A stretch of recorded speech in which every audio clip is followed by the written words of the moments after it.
Om terus nyak mumu jenengan senengane susu blirik yo. Apa meneh iki? Monggo.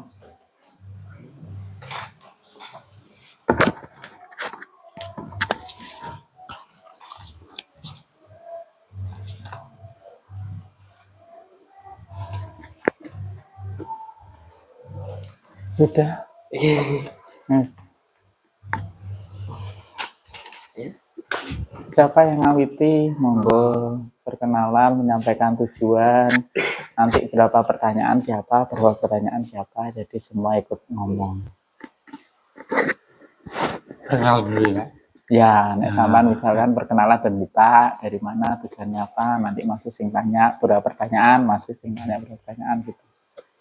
Oke, assalamualaikum warahmatullahi wabarakatuh.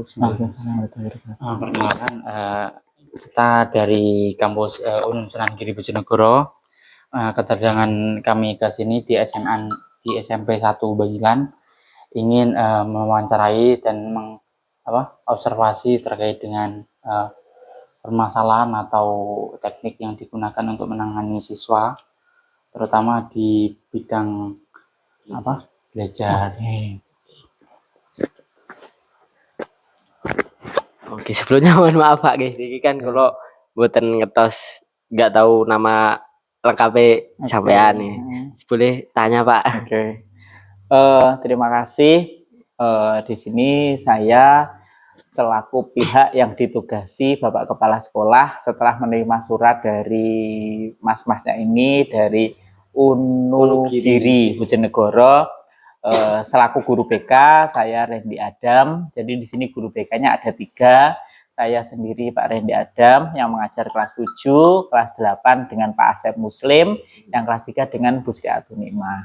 Jadi dari surat yang dikirim kami sangat menerima secara terbuka untuk melakukan wawancara terkait permasalahan dan teknik yang digunakan dalam menangani. Cuman sebelum mengarah ke permasalahan ada beberapa batasan yang mungkin perlu saya sampaikan supaya nanti tidak terjadi miskomunikasi. Bahwasannya mungkin bisa jadi ada hal-hal yang memang tidak boleh saya ungkapkan secara keluar, mengingat azas kerahasiaan yang dipegang selaku guru BK. Iya. Untuk pendidikannya Bapak boleh tahu dari mana seperti itu, latar belakang pendidikan seperti itu loh Pak. Kalau latar belakang pendidikan, terakhir saya S1 di Universitas Negeri Surabaya, jurusan bimbingan dan konseling. Kalau kemudian dilanjutkan dengan PPG, pendidikan profesi guru, itu juga jurusan bimbingan dan konseling di Universitas Negeri Malang. Di Malang Pak di Malang. Ya untuk berarti sudah lama Pak di sini? Kalau di SMP 1 Bangilan kebetulan ikut tes CPNS 2019 dan lolos. 2019 langsung lolos. Jadi 2019 dulunya sebelum di sini dulunya GTT di SMA Negeri 1 Tuban, ikut tes CPNS pertama kali 2019. Kebetulan kok lolos di SMP 1 Bangilan sampai sekarang 7 tahun kurang lebih. Langgeng ketemu Riki. Oke Pak, niki langsung masuk mawon ke intine. Untuk permasalahan di sekolah ini Pak, permasalahan belajar siswa-siswa SMP Bangilan 1 ini untuk paling banyak, paling umum itu apa saja Pak? Jadi memang kalau permasalahan nggak memungkiri ya, semua sekolah, bahkan sekolah favorit nomor 1 pun itu pasti punya permasalahan. Itu pasti yang pertama. Dan permasalahan itu kan beragam, sehingga kita sendiri di BK itu kan belajar 4 bidang, bahkan dikembangkan ada yang 6 bidang, kekeluargaan dan keberagamaan kan gitu. Kalau memang fokusnya kita di belajar, sampai detik ini kita masih menanggung dampak COVID, lost learning. Jadi karena kemarin kita sempat COVID, kemudian anak-anak sempat belajar daring di rumah, itu membuat paling utama motivasi belajar mereka benar-benar turun. Jadi seolah banyak yang bagaimana kita melihat motivasi belajar kan susah diukur. 1, sering tidak masuk. Itu kan diantaranya paling banyak karena malas sekolah, malas belajar. 2, sering banyak keluhan guru mapel. Ini tidak mengerjakan tugas. Ini tugasnya tidak lengkap, kurang. Itu juga karena motivasi belajarnya juga kurang. Atau bisa jadi anak tidak masuk di hari-hari tertentu karena memang kesulitan di mapel-mapel tertentu. Nah, itu kan permasalahan-permasalahan yang memang terfokus kepada pembelajaran dari sisi anaknya internal karena motivasi belajarnya. Dari sisi eksternal, yaitu tadi masalah itu bisa muncul karena kurikulum kita yang terus berubah-ubah. Oh iya, pasti Dari ya, betul. kemarin hybrid, daring luring karena COVID, berubah di kurikulum Merdeka. Kurikulum Merdeka pun di dalamnya masih banyak digodok, terus muncul TKA dan sebagainya yang tidak ada, itu secara eksternal. Jadi kalau kita masalah belajar internal itu tadi, utamanya yang paling umum adalah motivasi belajar, meskipun ada masalah lain, contohnya misalkan kurang memahaminya tentang gaya belajar dirinya sendiri, sehingga kesulitan mengikuti pembelajaran itu, tapi persentasenya kan sedikit. Kalau motivasi bisa dikatakan di persentase di sini ya, dari 100% itu kasus masalah belajar itu hampir 50%. Anak sini mengalami itu, entah itu dari ringan, sedang maupun berat. Ringannya apa? Ringannya itu misalkan masih beberapa PR tidak dikerjakan. Beratnya sampai apa? Sampai males berangkat sekolah karena merasa males belajar itu. Untuk kan yang banyak kan kayak bolos, tidak mengerjakan tugas gitu Pak ya. Betul. Itu biasanya sejauh ini Pak ya, yang Bapak kan udah lama di sini, sejauh ini faktor yang menyebabkan anak tersebut tidak mengerjakan tugas, terus kayak nggak masuk sekolah itu seperti apa Pak? Pernah kayak ada sesi konseling lah kepada siswa? Otomatis masalah itu kan nggak bisa didiamkan. Dalam arti kita punya 3 penanganan: preventif, kuratif, dan develop. Preventif itu bagaimana kita mencegah, kuratif bagaimana kita menangani karena dia bermasalah itu, develop bagaimana kita melakukan pengawasan atau pengembangan supaya tidak jadi masalah lagi. Nah, kalau sisi preventifnya, terutama kita kebetulan di SMP 1 Banglan ini kita dapat jam masuk kelas. Jadi tidak semua sekolah punya. Kalau menurut aturan kurikulum minimal maksimal BK itu punya 2 jam. Minimalnya tidak ada. Jadi ada sekolah lain yang memang tidak bisa masuk kelas, cuma nunggu di ruang BK kalau ada masalah. Sementara kita di sini kita dapat seminggu 1 jam masuk kelas. Preventifnya apa? Di situ kita ngasih misalkan menerangkan tentang gaya-gaya belajar. Itu salah satu bentuk preventif kita supaya anak kalau paham gaya belajarku ini, misalkan auditori ya dengan musik, maka dia di rumah nanti kita sarankan sambil dengerin musik lah kalau menghafal supaya bisa nyaman. Itu preventifnya kita untuk mengurangi motivasi belajar yang rendah tadi. Siapa tahu dengan didukung mendengarkan musik, dia semakin semangat untuk belajarnya. Itu preventifnya. Kalau kuratifnya, biasanya kita faktor penyebabnya apa toh? Kok sampai kamu ini bolos, tidak masuk? Kok sampai tugas kok nggak bekerjakan? Ini kenapa? Satu, kadang dia bilang nggak bisa kok Pak. Loh, lah nggak bisanya kenapa? Kan kita kan prosesnya kan harus menggali seperti itu. Betul, Pak. Nggak bisanya kenapa? Ada beberapa anak yang mengatakan posisinya memang kesulitan di pelajaran. Ya mungkin kemampuannya memang kurang. Tapi banyak di sini yang saya lihat memang anak itu cenderung apa ya, faktor lingkungan yang menyebabkan dia merasa malas untuk belajar. Lingkungannya seperti apa? Keluarga yang tidak mendukung. Orang tua membiarkan. Yang penting orang tua kerja, sangu disangoni, bayar dibayari. Apakah mereka belajar atau enggak?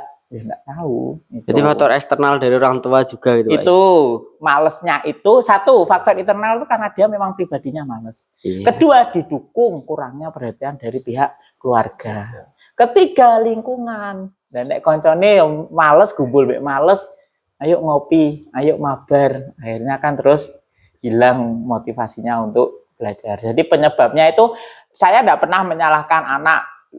Yo mergo bocah males, saya tidak pernah. Tapi saya akan melihat bagaimana keluarganya di rumah mendukung enggak. Karena ada penelitian berapa persen tuh mengatakan kalau anak ini malas tapi lingkungan keluarga mendukung, itu bisa menjadi obat dari rasa malasnya itu. Jadi internalnya malas, eksternalnya kurangnya perhatian dari lingkungan keluarga selama di rumah. Bagaimana di sekolah? Ya, di sekolah kita kan tetap tidak akan makan pembiaran. Ya tadi kita tangani itu tadi. Jadi di sini guru BK itu sudah ada jam Pak ya? Ada. Seminggu sekali itu? Seminggu 1 kali. Tujuannya untuk melakukan bimbingan klasikal di kelas. Terus kan di sini ada berapa siswa yang ditangani oleh Bapak? Kalau itu ya siswa ampu ya ibaratnya siswa ya. ampu, Jadi kalau kita di sini berjenjang. Saya ngajar kelas 7, Pak Asep kelas 8, Bu Nima kelas 9. Saya pribadi menangani 288 siswa dari 9 kelas. Karena memang guru BK-nya cuma 3. 288 siswa. Kalau dibandingkan ya udah ideal. Karena aturan ideal kan 150 sampai 160 siswa. Tapi berhubung memang kalau di ring se-Indonesia guru BK ini kurang semua. Kan gitu. Idealnya di sini kalau melihat siswanya sampai keseluruhan satu kelas 3 itu sekitar 854. Itu kalau dibagi 150 kan sekitar 5 atau 6 guru BK. Tapi kita hanya punya 3. Ya kembali lagi ke regulasi pemerintah kan. Gitu. Sangat. Jadi makanya dulu kan salah satu hal yang menyebabkan saya kenapa kalau ambil jurusan BK, lowongan kerjanya itu banyak ya karena guru BK itu banyak yang kurang. Saya dulu masuk BK juga seperti itu Pak pemikiran saya. Enggak tahu ya untuk kehidupan saya. Iya Pak, untuk kan Bapak kan tahu permasalahan-permasalahan seperti itu bagaimana Pak cara Bapak itu di sini mengetahui permasalahan seperti itu? Apakah hanya kayak laporan dari guru kelas atau apa atau Bapak pernah kayak menganalisis mengidentifikasi masalah tertentu seperti itu atau bagaimana Pak ya? Jadi kalau prosedur kita SOP standar operasional prosedurnya kita guru BK di SMP 1 Bangkalan tuh satu langkah awal begitu anak-anak masuk itu kita punya angket AUM, alat ungkap masalah. Oh iya. Atau angket permasalahan peserta didik AKPD.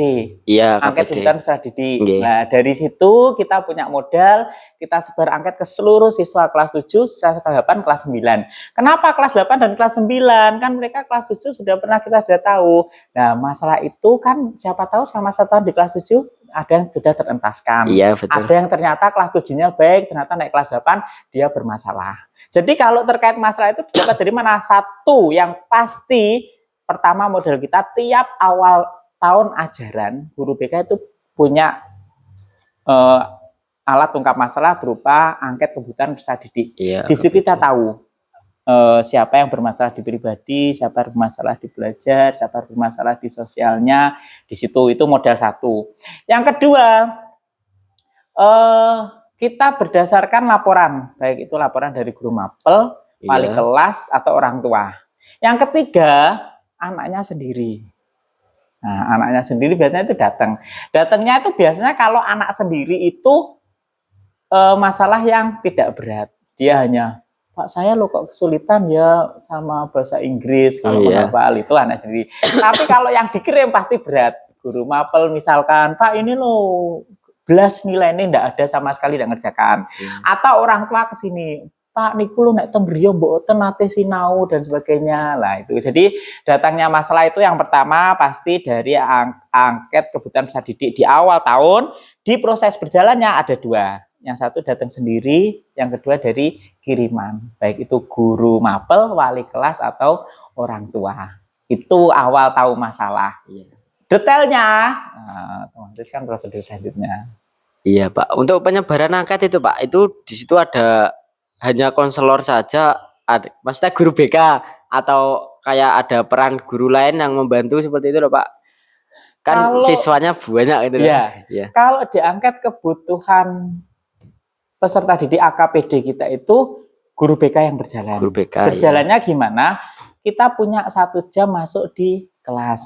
Jadi di minggu pertama masuk pertama itu selain kita perkenalan kalau guru BK-nya sekarang saya dan sebagainya, kita juga bagi AKPD itu. Tujuannya apa? 1, ketika anak mengerjakan AKPD itu, angket itu, kita melakukan observasi.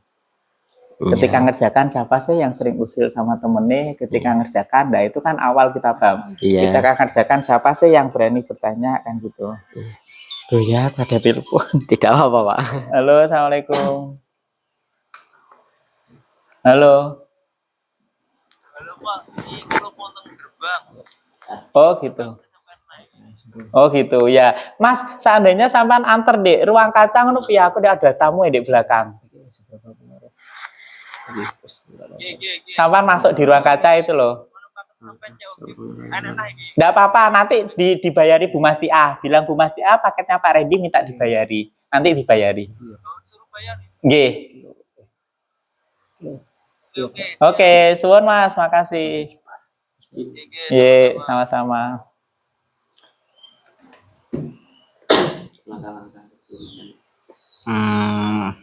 Mungkin untuk langkah-langkah sebelum memberikan layanan, kan setelah identifikasi masalah, waktu penanganan siswa-siswa yang dalam artian butuh bantuan itu Pak, pasti ada langkah-langkahnya. Mungkin bisa diceritakan lebih detail. Oke. Jadi gini, setelah kita tadi membahas tentang munculnya masalah itu kan ada 3 ya. Kita bahas satu angket. Pak, angket ini kan kita setelah buat kan disebar. Lalu setelah disebar dikumpulkan diapain? Apakah digeledak ataukah gimana, sehingga guru BK ini tahu dari angket ini, akhirnya supaya tahu gimana, otomatis yang pertama kita punya analisisnya. Jadi nomor sekian kalau dipilih maka dia masuk pada permasalahan pribadi. Nomor sekian dia masuk dalam masalah belajar, nomor sekian dia masuk karir dan sosial. Jadi pertanyaan itu bisa mengungkap 4 bidang permasalahan siswa. Jadi setelah kita angket itu di minggu pertama kita sebar, maka minggu kedua kita akan analisis. Nanti kita analisisnya hasilnya apa? Paling banyak ini permasalahan tentang apa toh? Siapa toh yang bermasalah parah di sini? Nah, setelah tahu analisisnya, maka diturunkan pada program BK. Misal kok terbanyak tentang motivasi belajar, maka program BK kita yaitu penjelasan tentang gaya belajar, penjelasan tentang motivasi belajar. Atau kalau di situ permasalahan terbanyak dari hasil angket yang dipilih oleh anak-anak itu permasalahan tentang kecanduan merokok, maka kita bikin materi program BK di 1 tahun itu harus disisipkan tentang bahaya rokok, bahaya narkoba. Itu kalau dari angket. Tapi kalau kiriman dari orang tua hampir sama dengan mereka yang datang sendiri. Maka kita lakukan tahapan dalam penanganan masalah. Apa itu? Identifikasi masalah, diagnosis, prognosis, treatment, sampai pada penguatan. Jadi ketika memang ada guru datang, maka kita akan melakukan tahapan konseling karena ini kan sudah masuk di masalah. Kalau angket tadi masuknya di pencegahan, kita lakukan tahapan preventif, bimbingan klasikal di kelas. Tapi kalau siswa datang, guru kirim, orang tua laporan, maka kita lakukan konseling dengan tahapan-tahapan konseling. Apa itu? Identifikasi, diagnosis, prognosis, treatment, sampai pada penguatan. Oh iya betul. Kan di situ sudah seumpama Pak, di situ kan sudah diketahui ada kayak masalah pembelajaran. Biasanya itu tekniknya yang sering Bapak gunakan itu apa Pak?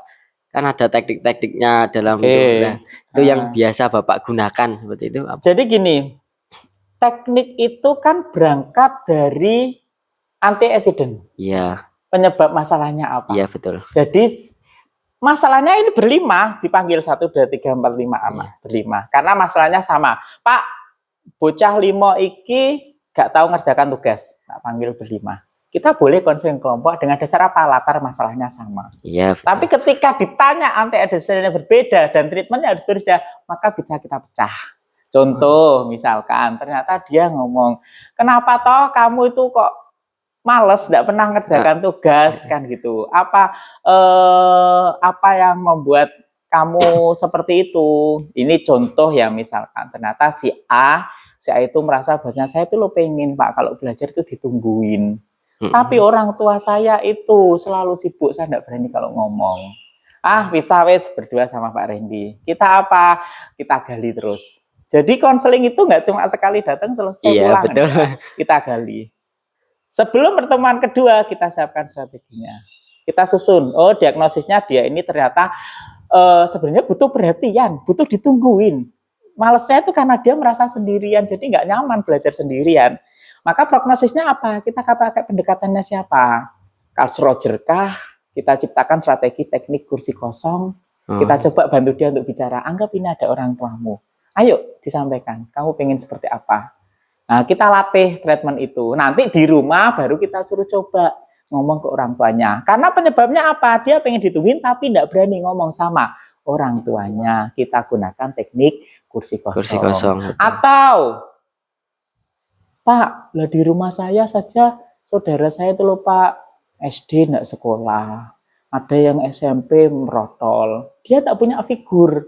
Nah, kita tulis diagnosa ini, orang tua saya juga lulusan SD Pak, tapi bisa kerja. Ini figur yang salah. Maka kita pakai Bandura. Apa itu? Model. Permodelan. Kita cari, coba, ada orang tamu wes, kamu punya nggak Pak D, Bude yang sukses? Misalkan jadi dokter karena sekolah tinggi. Itu yang kamu tanya. Kenapa dia kok semangat sekolahnya? Nah, jadi kalau misalkan ditanya, teknik apa yang dipakai menyelesaikan permasalahan belajar, sama-sama permasalahan belajarnya, tapi penyebabnya berbeda, mengakibatkan treatment, pendekatan, treatment, strategi, teknik konselingnya juga akan berbeda. Misal selalu berpikir, saya itu loh Pak, itu kok Pak, apa enggak pede kok Pak, saya sebenarnya pengen Pak jawab. Ketika dijawab teman saya, ternyata jawaban saya itu betul, tapi saya tidak pede Pak, saya merasa gondang salah, ditertawakan. Maka thought stopping, menghentikan pikiran negatif, nanti dirubah. Nah, kan tergantung, kalau ditanya teknik apa yang digunakan, bergantung apa penyebabnya, dan sisi mana kita harus memberikan solusi, kan gitu. Maaf Pak, sebelumnya kita kembali ke angket. Ya. Kan setelah menyebarkan angket, bagaimana kita tahu bahwasanya siswa-siswa itu ngisi dan membaca secara betul gitu? Nggak diawur. Ya, betul. Secara diawur kan gitu misalnya. Biasanya kan data kita yang peroleh mesti kan ya beda nanti kalau diawur. Gitu.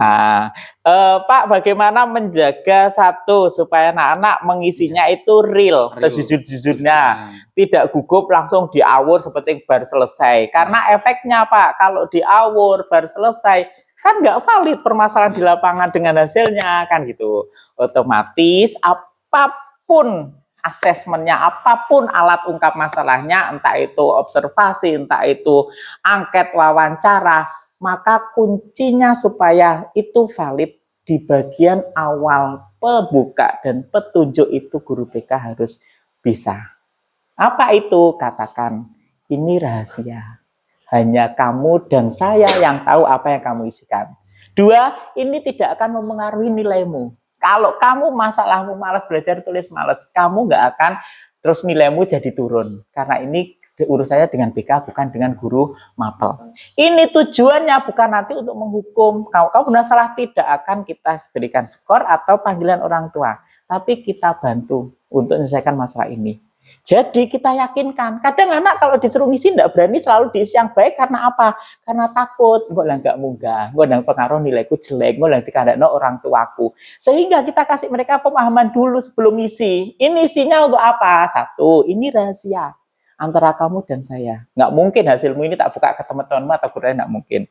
Supaya dia mengisinya, oh iya sih ngerti cuma Pak Randy. Yang kedua kita yakinkan, ini tujuannya untuk apa? Menangani masalahmu. Ini tidak akan berhubungan dengan nilaimu, dengan skormu, dengan naik tidak naik kelasmu. Dengan gitu, mereka mengisinya bisa. Itu yang selama ini kita gunakan. Meyakinkan mereka dulu bahwa angket ini itu tujuannya untuk positif, bukan untuk negatif. Itu yang kita lakukan. Apakah Bapak pernah menggunakan teknik ya self management atau terus kayak problem solving atau dan lain-lain? Kalau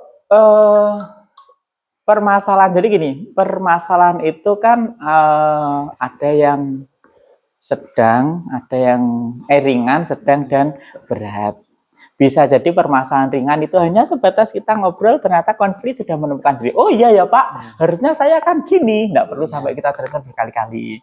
Ada yang sedang, ternyata 2 kali itu sudah Pak, saya bisa Pak. Ternyata ada yang sampai berat berkali, masih nggak berani ya Pak saya. Nah, terkadang apakah kita pernah mengadakan self management? Otomatis pernah. Bahkan cenderung sering. Kepada siapa? Kepada mereka yang bermasalah setiap kali ada PR tidak dikerjakan. Karena apa? Tidak bisa mengatur waktu belajarnya. cenderung nek wis kena game, akhirnya kan manajemen apa itu manajemen, bagaimana kita mengatur waktu, membuat jadwal, memenuhi jadwal itu baru kita mengkoreksi. Itu pernah. Terus apakah pernah pakai problem solving? Nah, saya nggak paham. Problem solving itu kan penyelesaian masalah, ya kan? Apakah saya ketinggalan update? Apakah memang di BK itu ada teknik problem solving? Kan gitu. Karena setahu saya problem solving itu penyelesaian masalah. Menggunakan tekniknya apa? Stopping atau mungkin modeling atau empty chair, kursi kosong, atau yang terbaru ini kan ada konseling kipas, ada SFDC, solution focus brief therapy yang langsung berfokus ke solusinya. Kalau pendekatan lama kan digali terus apa penyebabnya apa ya. Kalau konseling baru kan wes itu lama ya lama. Sekarang kita yang baru seperti apa fokusmu, kamu pengen berubah seperti apa, itu kan SFDC yang terbaru. Jadi kalau ditanya apakah pernah pakai self problem solving, nah kalau memang ini permasalahan betul diselesaikan ya pasti kita akan problem solving. Atau mungkin dimaksud pendekatan ini studi kasus. Jadi kita sajikan suatu permasalahan yang sama hampir dengan dia, terus kita bahas, terus dia baru menganalogikan.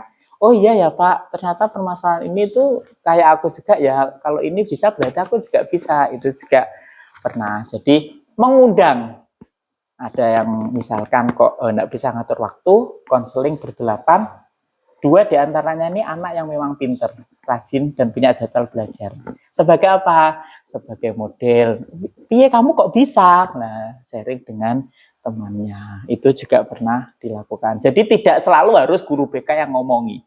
Punya contoh iki ae bisa temenmu. Nah, otomatis kamu kan bisa mencontoh strateginya dia. Itu juga pernah kita lakukan semacam itu. Tapi lebih sering konseling kelompok atau konseling individu? Lebih sering konseling individu. Karena di konseling kelompok pun ketika dikirim jadi satu, terkadang kalau kita sudah mulai mencoba menggali penyebabnya, itu pun akan ada anak-anak yang ditarik untuk melakukan konseling individu. Ya, karena bisa jadi kalau dikelompokkan dia nggak akan bisa selesai, harus individu. Tapi ada yang memang tetap bisa dikelompokkan karena mungkin permasalahannya sebatas ringan, hanya saja kayak iso ngatur waktu. Ya wis berlima diatur bareng waktu nih, besok dievaluasi. Siapa yang bisa nepati waktunya, siapa yang belum bisa. Nah itu kan beda-beda. Saat ada siswa itu Pak ya misalnya masuk konseling individu, itu saat proses penggalian informasi adakah siswa yang kayak kurang terbuka gitu Pak, sulit untuk menggali informasinya gitu. Ya mendel, jadi kadang itu ada anak istilahnya meneng, Ya, introvert, ya kurang terbuka, tidak mau jawab sampai kita pegel karena kita kan dituntut ibarat kata kalau animenya guru BK itu kan mulutnya kecil, telinganya besar banget karena kita dituntut lebih banyak mendengar daripada berbicara. Kan itu. Yang kedua kita kan juga terikat asas kesukarelaan, keterbukaan. Jadi kita kan nggak boleh maksa. Ngomong lagi kena apa itu kan nggak boleh. Jadi harus mereka sukarela bercerita, harus mereka terbuka. Nah kalau itu strateginya kita itu, strateginya aku ya pribadi ya, strategi itu ya sabar. Bisa jadi 3 kali konseling itu, salam. Nggih, sekedap Bu nggih. Jadi bisa jadi kalau di teori itu tahap pertama, pertemuan pertama itu gali, pertemuan kedua kita strategi. Kalau menghadapi anak seperti itu 3 kali pertemuan ini masih menggali terus. Karena kenapa? 1, di pertemuan pertama ini masih enggak ngomong, kita wes coba pancing atau bahkan kita akan masukkan di ruang konseling individu ya berdua saja, itu masih usulan. Terus yang kedua kalau introvert itu selain mereka tidak mau mengungkapkan, sulit mengungkapkan, yang kedua bisa jadi kadang yang tidak mau mengakui. Nah, apa jangan-jangan kamu ini tidak bisa toh? Enggak Pak. Padahal ya kita akhirnya kan kesulitan diagnosisnya ini. Ketika kita melakukan dalam teknik-teknik KAP, komunikasi antar pribadi itu kan ada yang namanya konfrontasi, klarifikasi. Lah itu kita lakukan kan akhirnya butuh waktu yang lama. Karena apa? Dia tidak secara sukarela, tidak secara terbuka langsung gamblang. Iya kok Pak, saya itu gini, enggak Pak, enggak tahu Pak, enggak tahu Pak. Lah kita terkunci di situ. Akhirnya, yo sabar-sabari kita, wes besok kita ketemu lagi ya ngobrol lagi, wes besok kita ketemu lagi ya ngobrol lagi. Bisa sampai beberapa pertemuan itu hanya untuk menggali dia penyebabnya apa itu pernah.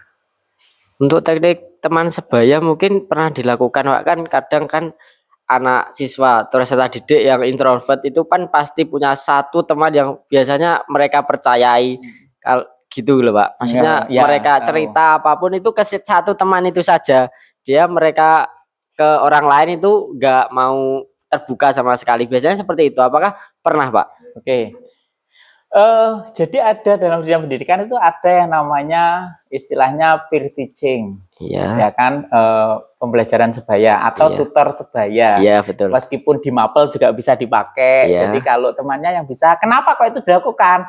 Karena bisa jadi anak ini lebih paham ketika dengan temannya, lebih berani ketika dengan temannya ketimbang dengan gurunya.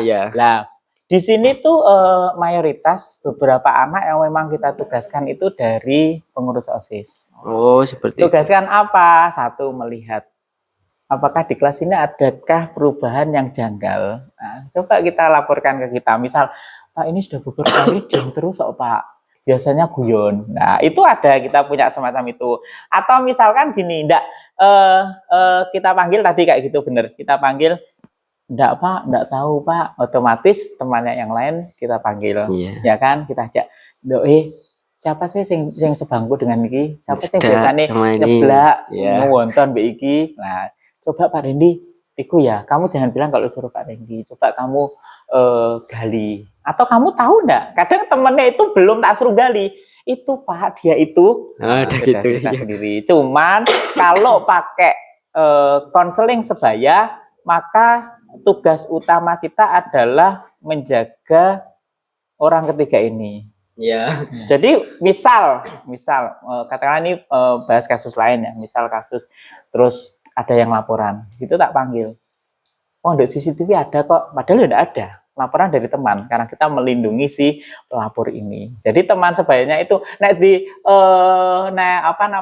teman sebaya tak peseni. Kok nek tanya, laporan Pak Dio? Enggak laporan Pak Rendi. Nah, ketika aku menghadapinya pun terus aku bilangnya gini, aku ngelihat kalau lewat depan kelasem kamu diem aja kok, padahal dapat laporannya dari dia. Ya aku ya enggak tahu, tapi aku bilangnya itu anak-anak kadang itu namanya anak-anak ya musuh BPK ya percaya meskipun orang bilang aku kadang kalau enggak gitu ya kita enggak apa-apa wong Pak Rendi lo punya videonya ada di TV, kamu sering di depan kelas kalau jam kosong kok enggak di kelas, aku ada kok, tapi kan tadi pengen tahu dari kamu kenapa. Nah itu seperti itu kita gunakan untuk anak-anak yang memang zaman mengatakan misalnya introvert lah, susah mengungkapkan lah. Kadang katanya kan enggak tahu. Wis itu kata kunci yang mandek terus kita apakan kan gitu. Balik saja. Iya.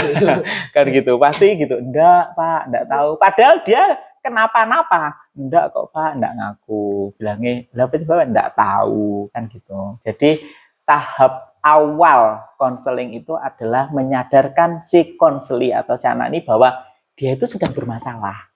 Kadang dia kan enggak merasa kalau enggak aku baik-baik saja kok, kenapa harus masuk BK, padahal dia sebenarnya sedang bermasalah. Tuh. Sudah? Ya. Mungkin untuk apakah ada Pak siswa di sini, kan ada tadi permasalahan rendah, sedang, sama tinggi atau sulit itu. Kayak apa sih contoh permasalahan sulit atau tinggi di sekolah ini dan bagaimana cara Bapak untuk mengatasinya? Oke. Sebenarnya tidak ada kategori baku ya dalam kebekaan. Oh, ini masalah sedang, oh, ini masalah ringan, oh, ini masalah berat.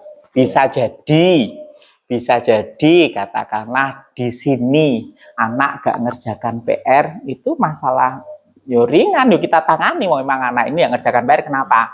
Tapi kalau ditempatkan di SMP 1 Tuban, SMP 2 Tuban, sekolah favorit, ini wis masalah besar, ini bocah kok gak gara PR. Nah, belum lagi mereka kalau ketemu di sini katakanlah setiap hari anaknya jaluk jemput karena enggak mau sekolah, itu wis beda lagi ukurannya. Jadi kalau sedang itu kita kategorikan penanganannya itu biasanya setelah kita masuk tahap kuratif penyelesaian dan pengawasan, masalah ini berulang. Nah, ini berarti masalahnya cukup sedang. Wis ditangani, dia wis mau ngerjakan, tapi kok laporan datang lagi, loh kok kumat lagi. Lah ini berarti kita evaluasi ini masalahnya sudah tidak ringan, ini masalahnya sedang, kita evaluasi ini apa yang salah, apakah pendekatanku keliru, treatmentku keliru, atau anak ini memang masih perlu diawasi terus. Kalau yang berat, ya misalkan katakanlah kadang sampai beberapa hari perlu, kita sering misalkan kok motivasi belajarnya rendah sampai malas sekolah, kita sering berangkat kita jemput, tidak masuk kita jemput, atau perlu perhatian khusus, ya wes lah absen di BK dulu supaya kita tahu kalau kamu masuk, itu sudah berat bagi kita. Tapi kita sampai melakukan itu supaya apa? Yo, nek misalnya sekarang kan apalagi khususnya di Tuban kan sedang menggerakkan banget jangan sampai anak putus sekolah. Jadi kita sampai treatment bahkan sampai beberapa minggu itu sering kalau tidak masuk kita jemput, kita suruh mandi, kita tungguin, kita ajak berangkat sekolah, itu gitu sering. Atau melibatkan orang tua, wes Bu jenengan mau tidak mau sampai nanti ujian wajib diantar. Karena diantar seragaman sekolahnya ning kono minggu mrene. Itu treatment yang kita katakan berat itu nek wis sampai terus males budal sekolah itu sudah kita katakan berat. Tapi nek masih gak nggarap PR ini masih ringan. Nek berulang berarti ini sedang. Nek belum sekolah ini berat. Treatmentnya karena kompleks kadang. Orang tua, keluarga juga, pertemanan di luar. Konconane mbek gede-gede Pak iku. Nah, ini kan kita melawan lingkungan itu yang paling sulit Pak. Ya, menangani kasus ternyata setelah dioperasi HP ini bocah cah iki ya 18 KB kita. Nah, bagaimana kita nyegati media sosial kan juga sulit. Kita hanya bisa ngasih pemahaman itu keliru, kecanduan itu bisa merusak otak, membuat itu yang bisa kita lakukan. Tapi nek melawan lingkungan dan masyarakat itu sulit ya, betul. Berat, tugas berat kita itu. Terus ketika ada siswa kalau ingin konseling atau bertemu dengan Bapak itu gimana caranya? Ambil kartu atau langsung telepon atau langsung datang ke sini? Ada gini, jadi kalau mereka itu ada yang misalkan kita kan mempersilahkan sebenarnya, mempersilahkan selama di jam kerja itu boleh silakan datang ke ruang BK. Tapi ketika datang kita tanya, khususnya kalau di jam pelajaran, nah apa nggak ada gurunya kan gitu. Enggak kok Pak, jam kos kasih tugas saya sudah selesai. Oh ya, mau cerita apa? Kita layani. Atau di jam istirahat ke sini kita layani. Atau misalkan bisa ada kasus tiba-tiba WA. Assalamualaikum Pak Randy, saya ini dari kelas ini, saya kemarin ada masalah ini. Oh ya sudah kalau gitu besok ketemu di ruang BK ya. Jam berapa Pak? Itu bisa bentuk janjian gitu baru datang. Karena terus terang kalau saya pribadi meskipun dulu waktu PPG itu punya satu karya inovatif konseling digital di mana kita membuka konseling secara digital, terus terang saya merasa tidak seefektif kalau tatap muka. Iya, karena di ilmu psikologinya kita kan juga diajari bagaimana mendengar apa yang nampak bukan apa yang diucapkan. Kerutan dahi, gerakan mata, jeda kata per kata, empati. Nah, itu kan kita bisa melihat iki lagu iki wujud ini, dari situ kan kita kelihatan. Sehingga konseling digital pun tak tutup, saya lebih senang kalau janjian, ayo besok ke BK kita ngobrol langsung aja kan gitu. Sekali, dua kali ditatar pasti iya Pak, enggak Pak, sebenarnya gini. Nah, itu dari cara menghindari tatapan mata kita itu akan kelihatan anak-anak itu dalam mengungkapkan masalahnya. Boleh lihat contoh angket tadi Pak? Oh, AKPD ya? Ya, contoh angket atau tak carikan AKPD-nya kita.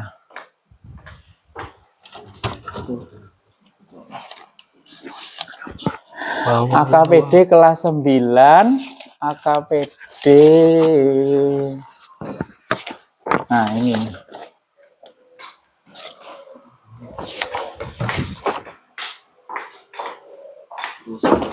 Kenapa AKPD-nya ditulis kelas 9? Karena kelas 7, kelas 8, kelas 9 itu beda.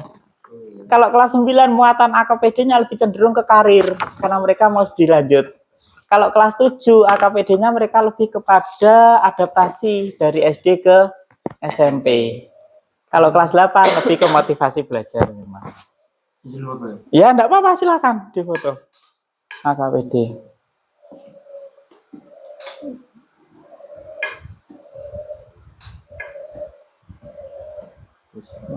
Terus selain AKPD,